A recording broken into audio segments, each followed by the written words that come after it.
아멘. 지난 14일 한낮에 평택에서 이런 일이 있었습니다. 아빠가 낮잠을 자는 사이에 세 남매가 마실을 나온 거예요. 동네를 돌아다니다가 이 3살 된 막내 여동생이 한눈을 팔아가지고 오빠들을 놓치고 말았어요. 혼자서 오빠들을 찾다 찾지 못하자 옆에 있던 아주머니에게 집을 찾아달라고 그래요. 3살 여자애가 굉장히 똑똑하다 그런 생각이 드는데요.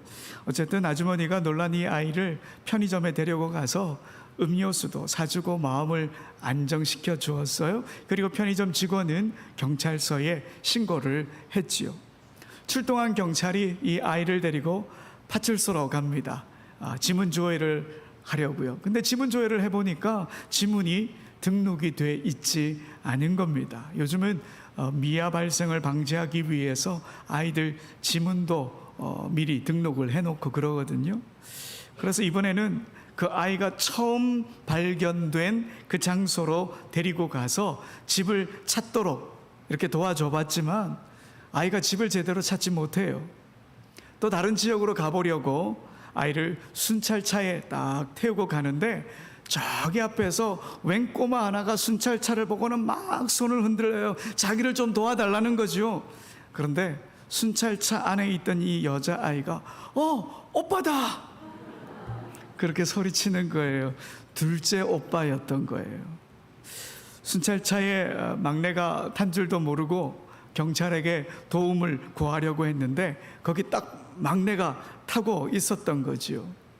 그때의 영상을 이렇게 보니까요, 순찰차에 타서는 이 막내 동생을 끌어안는 거예요. 아주 그렇게 격하게 끌어안는 것 오래간만에 보는 것 같았는데, 이 편의점이나 파출소에서 전혀 울지 않았던 이 3살 막내 여동생이 오빠가 끌어안자 엉엉 울기 시작을 하는 거지요. 오빠도 울고 여동생도 울고, 큰오빠는 역시 큰오빠더라고요. 딱 전화를 들어가지고 아빠한테 찾았어, 딱 그렇게 전화를 하더군요. 아마 모두가 마음을 졸였을 것 같습니다. 뭐 한 30분 40분 남짓 시간은 걸렸겠지만 엄청나게 긴 시간이었다고 아마 그렇게 생각을 하게 될 것이고요. 불안한 마음이 상당했겠구나 하는 생각을 하게 됩니다. 여러분, 대체로 이런 상황이면 누구나 다 불안한 마음을 갖게 되지요. 그게 정상입니다. 그런데 위급하지도 않은 상황이고 아무 일도 일어나지 않았는데 평범한 일상에서도 불안감은 불현듯 우리를 찾아옵니다. 지난 8월 17일에 EBS 방송에서 이런 프로그램을 방송을 했습니다. 귀하신 몸, 숨 막히는 불안에서 벗어나는 법, 이런 건강 프로그램을 방송을 했는데요. 가톨릭 대학 서울 성모병원의 최종호 정신건강의학과 교수가 출연을 해서 말하더군요. 불안장애는 전 세계 인구의 3분의 1이 앓고 있을 정도로 흔하다 그래요. 여러분, 시험을 치러 가서 화장실을 자주 왔다 갔다 하고 심장이 막 빨리 뛰고, 이런 건 누구나 있을 수 있는 정상적인 불안 증세라고 합니다. 하지만 시험을 치러 가야 하는데 진정이 되지 않아요. 그래서 시험 치러 아예 가지 못해요. 그러면 그때는 불안장애라고 합니다. 때때로 불안감이 너무 커서 이러다가 죽을 수도 있겠구나 라고 하는 그런 생각까지 든다고 합니다. 뭐 공황장애, 범불안장애, 특정 공포증, 사회공포증, 아주 다양한 불안장애가 있을 수 있다 그러더군요. 그래서 상담 치료도 받고 약물 치료도 받으면서 명상을 하거나 적절한 운동을 통해서 이 불안을 극복하는 방법들 아주 다양하게 소개해 주더군요. 누구나 불안한 마음을 갖고 있다는 것 여러분 참 다행이지 않습니까? 나만 그런 게 아니다라고 하는 게 안도의 마음이 들기도 합니다. 그러면 여러분은 이런 불안한 마음이 생겼을 때에 그 불안한 마음을 어떻게 다스리십니까? 오늘 본문을 보면 불안해하고 두려워하는 사람들이 등장을 합니다. 오늘 직접적인 언급은 없지만 출애굽의 지도자였던 모세도 지금 두려워하고 있습니다. 어떤 두려움일까요? 그가 지금 하나님 앞에 서 있기 때문에 두렵습니다. 번개와 뇌성이 가득한 산, 짙은 구름이 쫙 깔려 있는 산, 그러나 거룩한 산이라고 불리는 그 신의 산에서 하나님과 대면하고 있습니다. 여러분, 하나님 앞에 선다고 하는 것, 벼랑 앞에 서 있는 것과 같은 두려움, 아니면 더 큰 두려움과 떨림이 아닐까 하는 생각이 듭니다. 그런데요, 산 아래에 있던 이스라엘 백성들도 두려움에 떨고 있습니다. 하지만 그들이 느끼는 두려움은 모세가 느끼는 것과는 다른 차원의 두려움이었습니다. 여러분, 오늘 본문 1절을 보면요, 백성이 모세가 산에서 내려옴이 더딤을 보고, 이렇게 기록되어 있죠. 모세가 하나님을 만나기 위해 시내 산에 올라갔는데 여태껏 내려오지 않는다는 겁니다. 그것 때문에 불안하다 하는 것이죠. 모세가 먹는 것도 하나도 챙기지 않고 산에 올라갔어요. 그런데 이미 40일이나 지나버렸어요. 모세가 죽었나 살았나? 분명 죽었을 것 같다. 그런 마음들 때문에 불안한 마음이 커졌던 거지요. 이집트를 탈출하긴 했지만 광야에서 언제 어떤 일이 벌어질지 모르는 상황인데, 그 놀라운 일을 이끌었던 지도자가 오랜 시간 보이지 않아요. 혹시 모세가 죽었다면 자신들의 상황이 또 어떻게 변할지 모르겠구나라고 하는 그런 불안감이 엄습해 온 거지요. 또 그 모세는 자신들을 이집트에서 이끌어내었던 하나님, 그 하나님의 대리자였는데, 모세가 죽었다면 하나님이 자신들을 모른 채 하는 건 아닐까? 그런 염려도 있었을 것 같습니다. 이런 불안은 본능적으로 자신들을 보호하고 통제할 수 있는 무언가를 찾게 만들었습니다. 정신분석학의 창시자인 프로이트의 이론에 따르면 인간은 불안한 상황에서 대체물을 통해 안정을 찾으려는 경향이 있다 그럽니다. 오늘 본문의 이스라엘 백성도 마찬가지죠. 불안한 상황에서 모세의 대체물, 아니 하나님의 대체물을 그들이 마련하게 되었던 거죠. 그들은 아론을 찾아갑니다. 우리를 인도할 신을 만들라, 이렇게 말하죠. 이 말을 원어 그대로 번역을 하면 이렇습니다. 우리들 앞에서 걸어갈 하나님을 만들어라, 이 말입니다. 우리를 이집트에서 이끌어낸 모세가 죽었는지 살았는지 모르겠으니까, 죽은 것 같으니까 우리 앞서갈 하나님을 우리에게 만들어서 우리에게 보여달라, 이 말입니다. 지금까지 모세를 통해 하나님의 함께 하심을 알게 되었는데, 모세가 없으니 하나님의 함께 하심을 우리가 어떻게 알 수 있겠느냐? 모세를 앞세워 지금까지 자신들을 이끌었던 그 하나님을 눈으로 보고 싶다. 모세의 부재로 인한 불안과 무력감을 덜기 위해 심리적인 대체물을 만들어 달라는 것이죠. 하나님 대체물을 만들어 달라, 이 말입니다. 근데 여러분, 아론이 이 말을 들어줘요. 여러분, 아론이 누굽니까?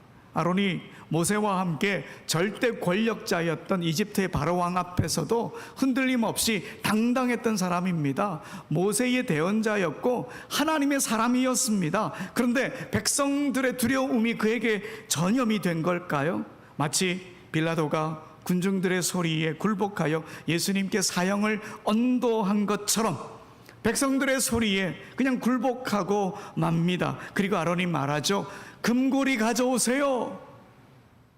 여러분, 오늘 본문의 4절을 읽어보겠습니다. 아론이 그들의 손에서 금고리를 받아 부어서 조각칼로 새겨 송아지 형상을 만드니 그들이 말하되, 이스라엘아, 이는 너희를 애굽 땅에서 인도하여 낸 너희의 신이로다 하는지라. 아론은 백성들이 가져온 이 금붙이로 송아지 형상을 만듭니다. 모세의 부재로 인한 그 불안과 무력감을 덜기 위한 그 심리적 대체물로 이 금송아지를 만든 거죠. 이스라엘은 나름대로 자구책을 찾아낸 거고요. 이 금송아지는 이스라엘 백성들에게 만족감을 주었습니다. 근데 여러분, 이 금송아지 사건 우리는 잘 알고 있습니다. 하나님의 10계명 중에 첫 번째 계명과 두 번째 계명을 어겼다라고 하는 걸 우리가 잘 알고 있죠. 출애굽기 20장 3절에 보면 첫 번째 계명이 뭐죠? 너는 나 외에 다른 신을 내게 두지 말라. 두 번째 계명은 너를 위하여 새긴 우상을 만들지 말라. 자, 송아지 우상을 자기들의 신이라고 선언함으로써 첫 번째 계명을 위반했고요. 그러므로 송아지 우상을 만들었기 때문에 두 번째 계명도 위반한 거지요. 아론은 백성들의 요구를 받아들이므로 백성들의 불안감을 달래주려고 했지만 결과적으로는 하나님의 말씀을 어기고 하나님에 대한 잘못된 이미지까지 이스라엘에게 심어주고 말았습니다. 팀 켈러 목사님의 책인 내가 만든 신이라고 하는 책에 보면 우상을 이렇게 정의하고 있습니다. 우상이란 무엇인가? 무엇이든 당신에게 하나님보다 더 중요한 것이다. 무엇이든 하나님보다 더 크게 당신 마음과 생각을 차지하는 것이다. 하나님만이 주실 수 있는 것을 다른 데서 얻으려 한다면 그게 바로 우상이다. 하나님이 주실 수 있는데 하나님을 대체하려고 하는 것, 하나님이 아니라 다른 것에서 무엇을 찾으려고 하는 것, 얻어내려고 하는 것, 그 대체품이 우상이다, 이렇게 말하고 있는 거죠. 종교개혁자 존 칼빈도 우리의 인간의 마음을 이렇게 표현합니다. 우상 제조 공장. 우리의 마음이 얼마나 우상을 많이 만들어내었으면 우상 제조 공장이다, 그렇게 말했겠습니까? 불안할 때마다 우리가 하나님 대체품인 우상을 막 만들어낸다 하는 거죠. 여러분, 만약 우리 인생에서 갑작스러운 경제 위기가 찾아왔고 사업장의 미래가 불확실하다, 한번 이렇게 가정을 해봅시다. 그러면 불안감이 다가오겠죠. 그래서 그 불안감을 달래기 위해서 조금 더 금전적인 안정성을 추구하려고 주식에 투자합니다. 부동산 보러 다닙니다. 복권을 막 과도하게 의존하려고 합니다. 위험한 투자도 몰두하기도 하고 지나치게 물질적인 것에 집착하기도 합니다. 하나님을 의지하지 않고 하나님 대체품을 만들어내는 것이죠. 그게 주식이든 부동산이든 그게 다 대체품이에요. 그 대체품이 우상이다 라고 하는 거지요. 근데 여러분, 이스라엘이 이 금송아지를 만든 사건, 단순히 하나님의 말씀을 어겼다, 이것으로 끝나는 사건이 아닙니다. 그들이 우상을 만들고 어떤 일을 했는지 우리 한번 6절을 함께 한번 읽어봅시다. 시작. 이튿날에 그들이 일찍이 일어나 번제를 드리며 화목제를 드리고 백성이 앉아서 먹고 마시며 일어나서 뛰놀더라. 자, 여러분, 여기서 그들이 한 행동을 보십시오. 아침에 일찍 일어났어요. 또요, 번제와 화목제를 드렸어요. 또 백성이 금송아지 앞에서 앉아서 먹고 마셨어요. 여러분, 이 행동 어디에 기록되어 있느냐 하면 출애굽기 24장에서 하나님과 언약식을 할 때 기록되어 있는 행동들입니다. 출애굽기 24장에 보면 하나님께서 이스라엘 백성들과 언약식을 합니다. 하나님은 이스라엘 백성의 하나님이 되겠다 그러고 이스라엘 백성들은 하나님의 백성이 되겠습니다, 이렇게 언약식을 맺잖아요. 그런데 여러분, 그 출애굽기 24장 4절을 보십시오. 모세가 여호와의 모든 말씀을 기록하고 언제요? 이른 아침에 일어나. 이른 아침에 일어났어요. 그리고 5절도 볼게요. 이스라엘 자손의 청년들을 보내어 여호와께 서로 뭘 했어요? 번제와 화목제를 드리고. 자, 이제 11절을 보세요. 어떤 일을 했는지. 하나님이 이스라엘 자손들의 존귀한 자들에게 손을 대지 아니하셨고 그들은 하나님을 뵙고 어떻게 했다고요? 먹고 마셨더라. 하나님과의 언약식에 했던 행동들을 금송아지 앞에서 그대로 하는 거예요. 지금 금송아지를 만들어 놓고 아침 일찍 일어났고 번제와 화목제를 드렸고 먹고 마셨다. 여러분, 이 행동은 하나님과의 언약을 파기하고 금송아지와 언약을 맺겠다는 거예요. 더 이상 하나님의 백성이 아니고 나는 금송아지의 백성이야, 이렇게 말하는 것과 같은 거예요. 지금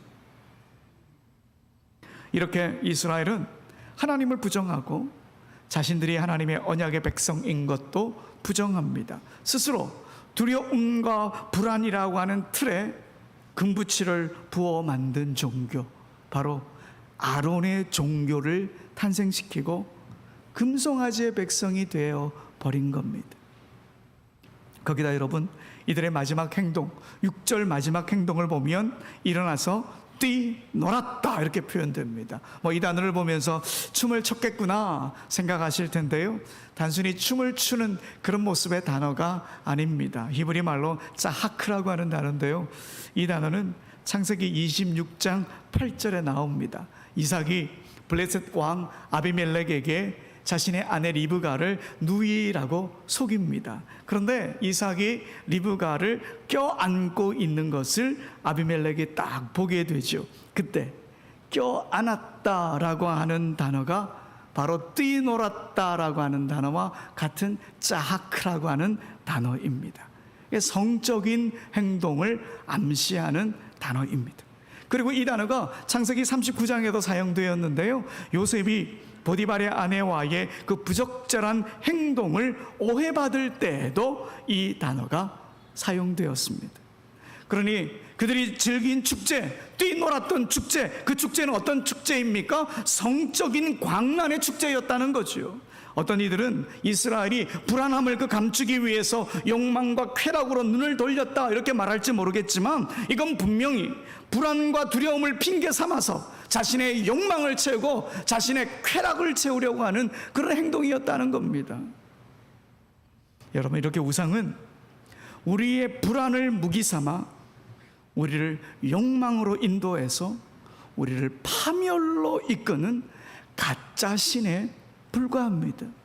그러니 우리 스스로 하나님을 대체할 우상을 만들 필요가 없습니다.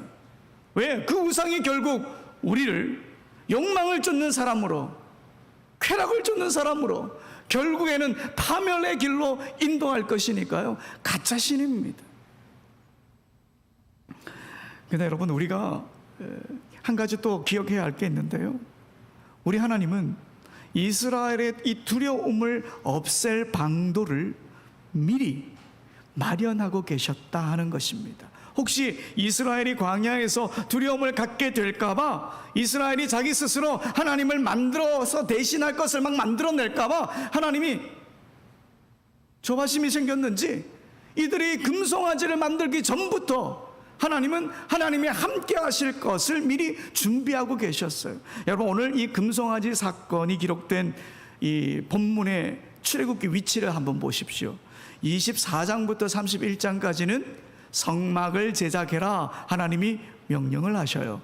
그리고 35장부터 40장까지는 성막을 만들고 제작하고 하는 일이 벌어지고 있지요. 그 중간에 금송아지 사건이 딱 들어있는 거예요. 여러분, 만약 금송아지 사건이 없었다면 어떤 일이 일어났을까요? 성막을 지으라 하신 하나님의 명령에 이스라엘은 성막을 지어서 하나님의 함께 하심을 누리며 마음껏 누리며 살았을 것입니다. 여러분, 이게 바로 하나님의 시나리오였던 겁니다. 성막을 통해서 나의 함께함을 보여주겠다, 우상이 아니라 성막을 통해서 하나님이 함께 하심을 보여주겠다, 이게 하나님의 뜻이었다 하는 것이지요. 이스라엘은 금송아지를 만들어서 하나님이 자기들과 함께 계신다는 것을 보이려고 했지만, 하나님은 이미 성막을 준비하고 계셨습니다. 결국 그들이 자신들을 위해 그들의 방식대로 하나님을 자신들 가운데 있는 그런 신으로 만들려고 하는 시도, 이 시도는 분명히 잘못된 것이었고요, 자신들을 죽음의 길로 내모는 그런 행동이었던 거죠. 여러분, 성막은 하나님의 함께하심, 곧 임마누엘의 상징입니다. 성막은 하나님을 가까이 계신 하나님, 우리와 동행하시는 하나님, 그것을 느끼게 해주는 장치입니다. 이 성막에서 하나님은 이스라엘을 만나주시고 거기서 예배를 드리게 하시고 또 하나님의 하나님 되심을 드러내시려고 했고, 이스라엘이 예배 드릴 때마다 하나님은 그 임재의 구름으로 그들과 함께 하실 것이고, 그러면 임마누엘의 하나님을 이스라엘이 마음껏 만끽하게 될 것이고, 그게 하나님의 계획이었다는 거죠. 하지만 이스라엘은 하나님의 뜻보다는 자기의 뜻을 따라 자기 스스로 금송아지를 만들고 말았습니다. 여러분, 우리가 두려워서 금송아지를 만들지 않아도 하나님은 우리의 두려움을 이미 아십니다. 그렇기 때문에 그 두려움을 해결할 방도를 준비하시는 분이십니다. 성막을 미리 준비하신 것처럼 말이죠. 그런 미리 준비하신 하나님의 능력을 이미 잘 깨달았던 다윗이 이런 고백을 합니다. 시편 139편 17절 18절 우리 함께 읽어봅시다. 시작. 하나님이여, 주의 생각이 내게 어찌 그리 보배로우신지요, 그 수가 어찌 그리 많은지요. 내가 세려고 할지라도 그 수가 모래보다 많도소이다. 내가 깰 때에도 여전히 주와 함께 있나이다. 아멘. 다윗은 하나님의 그 생각의 수가 모래보다 많다, 이렇게 고백하고 있습니다. 우리는 하나님을 대체하려고 하지만 하나님은 우리를 위해 수를 수천 가지나 생각해 놓고 계십니다. 그러니 어떤 두려운 일이 있어도 하나님을 대체할 어떤 것 우리는 만들지 말아야 하는 거죠. 지난 2016년도였던 것 같은데요, 바둑기사 이세돌과 알파고라고 하는 그 인공지능 바둑 대결을 펼치지 않았습니까? 그때 기사를 보니까 이 알파고가 첫 네 번 노는 이 수를 167억 가지를 가지고 있더랍니다. 어마어마하죠. 이 수가 어마어마해요. 그러나 여러분, 알파고의 많은 수도 하나님께 견줄 수 없습니다. 우리 하나님은 셀 수 없는 수를 갖고 계신 분이시고 우리를 인도하시는 그 능력이 많으신 분이시기 때문입니다. 여러분, 이렇게 아무도 따라할 수 없는 하나님의 능력을 우리 하나님께서 성막을 통해서 또 보여주시는데요, 여러분, 이 성막에는 하나님이 함께 하심 임마누엘의 상징성만 있는 게 아닙니다. 이 성막을 통해서 하나님이 얼마나 능력이 많으신 분인지 우리에게 보여주시는데요, 하나님과 우리의 질적 차이가 분명히 있다. 하나님은 우리와 다른 한계도 없으시고 우리 하나님은 어떤 것도 다 이루어내시는 능력을 갖고 계신 분이다 라고 하는 것을 보여주십니다. 여러분, 이 성막은요, 하나님께서 너무도 거룩하셔서 도저히 다가갈 수 없는 분이라고 하는 사실을 깨닫게 해줍니다. 여러분, 성막의 지성소 아무나 들어갈 수 있나요? 아닙니다. 성막에서 일하는 레위인도 못 들어가고 제사장들도 함부로 들어가지 못합니다. 아론도 1년에 딱 한 번 들어갈 수 있습니다. 여러분, 이를 통해 하나님께서 우리에게 보여주시려는 건 뭘까요? 하나님은 하나님의 되심이 어떻다는 것을 우리에게 보여주시는 거예요. 우리와 함께하고 계시지만은 우리와 질적 차이가 분명히 있다 하는 것을 분명히 보여주시는 겁니다. 그래서 하나님은 우리 마음대로 할 수 있는 분이 아니에요. 우리가 뭐 마음 내킨다고 해서 대체하고 그럴 분이 아니라는 거죠. 우리가 상상하지 못하는 그 능력을 갖고 계신 분이에요. 알파고는 167억까지 가지고 있지만 거기까지는 셌다는 거 아닙니까? 오늘 성경은 어떻다고요? 수를 셀 수가 없답니다. 그러니 여러분, 하나님의 생각의 수가 모래보다 많다라고 하는 것은 다윗의 고백, 이 다윗의 고백은 헛된 고백이 아닙니다. 우리를 위해서도 엄청난 수의 방법 준비해 놓고 계시니까요, 어떤 두려움이 와도 하나님을 대체할 우상을 만들지 말아야 합니다. 우리 하나님 우상을 얼마나 싫어하시는지 모릅니다. 지난주에 성령부와 기도회를 하면서 이런 말씀을 나누었습니다. 남유다 왕 중에 므낫세라고 하는 왕이 있었는데요, 하나님 앞에 참 악한 왕이다 평가받는 그런 왕입니다. 그의 아버지가 히스기야인데요, 히스기야가 놀라운 종교개혁을 펼쳐서 나라를 안정시켰어요. 그런데 그 나라를 다 말아먹었어요. 이 아들이 악의 종합 선물 세트라고 할까요? 악의 악은 다 행했어요. 우상을 섬겼고 산당을 다시 살렸고 일월 성신을 섬겼고 여호와의 성전을 더럽혔고 자기 아들을 불 가운데까지 지나게 했던 그런 왕이었어요. 신접한 이들도 자유롭게 활동할 수 있도록 놔주었고요. 근데 하나님께서 그 므낫세가 우상을 섬기는 그 모습을 보면서 뭐라고 하셨냐면 가증하다, 가증한 일이다, 이렇게 말씀하셔요. 여러분, 이 단어 가증하다, 이 단어 히브리 말로는 토에바라고 하는 단어인데 어떤 뜻을 가지고 있느냐? 구토하다입니다. 구역질나다, 이 말입니다. 여러분, 하나님 우상을 만들어 가지고요, 우리가 하나님을 대체하면 하나님이 우리를 보시면서 구역질하는 거예요. 구토난다 말씀하시는 거예요. 그러나 여러분, 정말 우상을 싫어하시는 하나님을 바라보며 하나님을 대체할 우상을 만들지 말아야 합니다. 여러분, 이스라엘에게 성막을 준비하셨던 하나님, 오늘 두려워하는 우리에게도 아주 귀한 것을 이미 오래전에 준비해 놓고 계셨습니다. 성령님이십니다.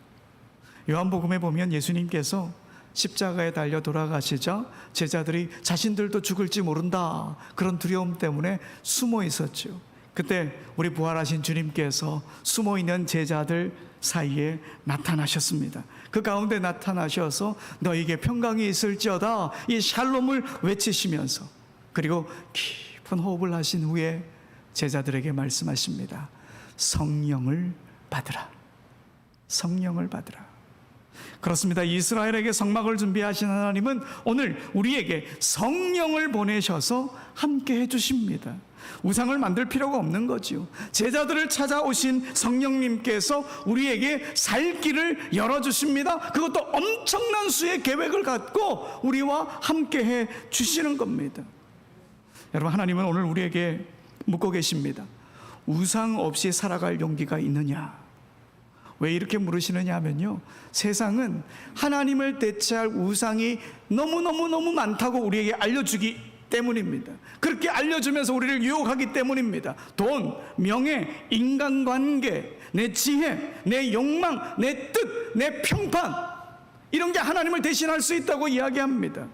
이런 게 있어야 불확실한 세상을 살아낼 수 있단 말합니다. 여러분, 이런 유혹 과감하게 거절합시다. 눈길도 주지 맙시다. 여러분, 우리 하나님은 차선책이 아니에요. 1순위인 거예요. 마음이 어렵고 힘들 때 이미 우리 가까이 계신 성령님을 부릅시다. 그리고 기도합시다. 마음이 그래도 불편하시면 호흡을 깊이 하시고 시간에 쫓기지 말고 천천히 필사하십시오. 한자 한자 쓰다 보면 하나님의 은총이 우리 모두에게 임하실 것입니다. 이제 저는 소망합니다. 곧 더위가 한풀 꺾일 것이다. 이 또한 지나가리라, 그런 소망을 갖고 있습니다. 이제 여러분, 기도하기 딱 좋은 계절이 오고 있습니다. 9월에 중부기도실에서 기도의 소리가 넘쳐나기를 소망합니다. 또 비전홀에서는 성경 필사의 모임이 계속되기를 소망합니다. 여러분, 우리가 11월 달이 되면 교회가 몇 주년이 되죠? 117주년이 됩니다.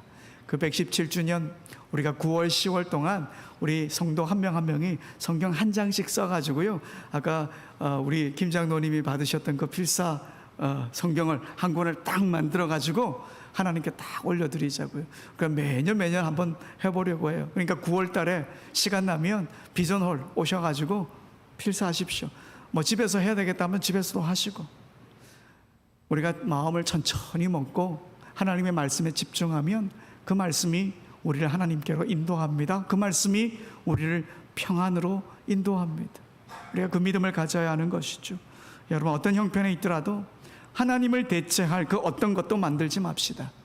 우상 없이 충분히 우리는 이 땅을 살 수 있습니다. 왜요? 하나님이 1순위이기 때문입니다. 하나님을 하나님으로 온전히 섬기며 살아가서 이번 한 주도 어떠한 상황 속에서 주님만 바라보며 살아가는 우리 모두가 되길 간절히 소원합니다. 우리 다 같이 일어나셔서 찬양하시겠습니다. 오직 주만이